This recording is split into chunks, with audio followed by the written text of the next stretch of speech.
Hello guys, তোমরা সবাই কেমন আছো? আজকে প্রচণ্ড গরম ছিল, তাই আম্মুকে বললাম আইসক্রিম বানানোর জন্য। তাই আম্মু এদিকে আইসক্রিম বানাচ্ছে। প্রথমে কাজুটাকে কেটে নিচ্ছে।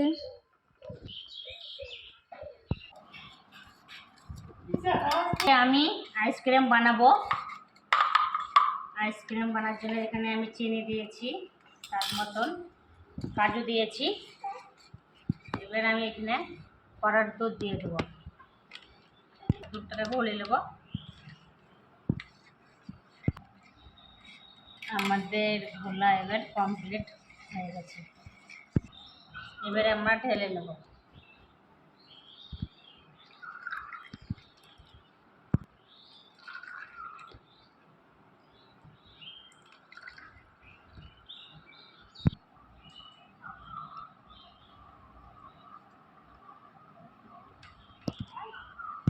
আমার এবার কমপ্লিট।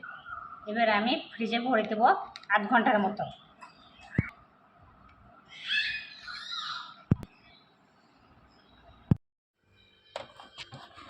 আমাদের আইসক্রিম তৈরি হয়ে গেছে। আইসক্রিম রেডি হয়ে গেছে।